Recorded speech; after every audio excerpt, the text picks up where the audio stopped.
Hello అండి. ఈ వీడియోలో ఈ ప్రాబ్లమ్‌కొచ్చి నాన్ మెస్ వాళ్ళు ఏ విధంగా సాల్వ్ చేయాలన్నది చూద్దాం.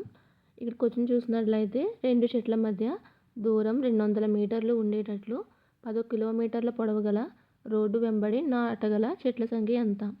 అయితే 2 చెట్లనమాట. 2 చెట్ల మధ్య ఎంతుందండి? 200 మీటర్స్ ఉంది. అలాగే ఎంత పొడవు అంటున్నాడు? 10 కిలోమీటర్లు అంటున్నాడు.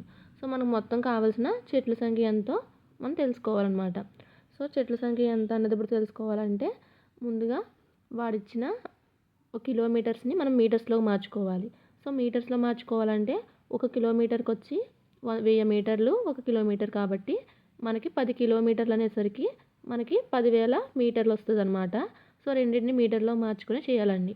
సో, ఇక్కడ 10,000 మీటర్లు బై ఒక్కొక్క 2 చెట్ల మధ్య ఎంత అండి? 200 అనమాట. So, 200 metres. అయితే ఇలా మనం చేసినట్లయితే మనం క్యాన్సిలేషన్ చేసేసుకుంటాం. చేసేసుకుంటే 2 టేబుల్‌లో వచ్చి 50 టైమ్స్ పోతుంది. కానీ 50 చెట్లేనా మనకు కావాల్సింది? కాదు కదండీ! ఎందుకంటే 2 చెట్ల నుంచి మనం స్టార్ట్ చేసాం. అంటే 2 చెట్లు అంటే ఇప్పుడు ఫస్ట్ మొదటి చెట్టుని వదిలేసాం మనం. వదిలేసి అక్కడ నుంచి 2 చెట్లు అంటా వెళ్ళిపోయాం. సో, మొదటిగా ఒక చెట్టు ఉంటుంది. సో, ఆ చెట్టుని మీరు యాడ్ చేయకపోతే ఆప్షన్స్‌లో 50 అన్నది ఆప్షన్స్‌లో ఇచ్చినట్టుంటే అది మీరు పెట్టేసి వచ్చేస్తారు. సో, ఇది చూసుకోవాలండి. ఒక చెట్టు అంటే 2 చెట్ల మధ్య దూరం అన్నాడు. సో, మొదటిగా ఒక చెట్టు ఉంది. ఆ చెట్టుని వదిలేసి మనం 200 మీటర్స్ అంటూ వెళ్ళిపోయాం. సో, అంటే ఒక చెట్టు ఒకటి ఉంటుంది ఖచ్చితంగా. సో, దానికి ఒకటి యాడ్ చేసుకోవాలి. యాడ్ చేసుకున్నట్లయితే 51 అండి. సో, 51 మనకు కావాల్సిన మొత్తం చెట్ల సంఖ్య ఎంత అంటే 51. ఈ విధంగా సాల్వ్ చేయాలండి.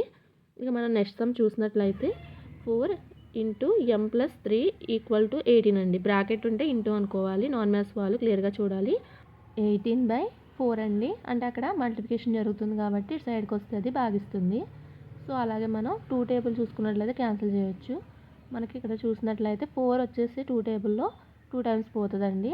అలాగే 18 వచ్చేసి మనకి 9 టైమ్స్ 9 2s ఆర్ 18 కాబట్టి ఇప్పుడు మనకు కావాల్సింది m వాల్యూ కాబట్టి mని ఇటు సైడ్ ఉంచేసి మనం అటు సైడ్కి మనం 3ని తీసుకెళ్ళాలి. సో, అక్కడ ప్లస్ చేస్తుందంటే ఇటు సైడ్కి వస్తే మైనస్ అండి.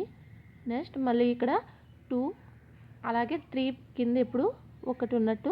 సో, అందుకనేసి మనం 3 కింద ఒకటి ఉంటుంది కాబట్టి 1కి 2కి మనకి ఆసా కడితే మనకు 2 వస్తుంది. నేను ఆ విధంగా వేసాను అంతేకాని డైరెక్ట్‌గా దింపలేదండి. కింద ఇంకోటి ఉన్నప్పుడు ఖచ్చితంగా రెండింటికి ఎల్సీఎం కట్టి వేయాలి. గుర్తుపెట్టుకోవాలి నాన్ మ్యాథ్స్ వాళ్ళు. సో, 2 టేబుల్‌లో 2 వచ్చేసి 1 టైము 1 9s ఆర్ 9 అండి. అలాగే 1 టేబుల్‌లో 2 వచ్చి 2 టైమ్స్ అండి. 2 × 3 అంటే 6.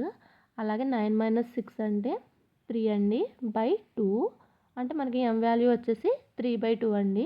ఈ విధంగా మీరు క్యాలిక్యులేషన్ చేసేటప్పుడైనా అలాగే ఒక ప్లేస్ నుంచి ఇంకో ప్లేస్ తీసుకొచ్చేటప్పుడైనా క్లియర్‌గా వేయాలండి. నాన్ మ్యాథ్స్ వాళ్ళు ఇలా ప్రాక్టీస్ చేస్తూ వెళ్తూ ఉన్నట్లయితే ఈజీగా సాల్వ్ చేయగలరు. ఇక మీకు వీడియో యూస్ఫుల్‌గా ఉన్నట్లయితే లైక్ చేసి సబ్స్క్రైబ్ చేయండి.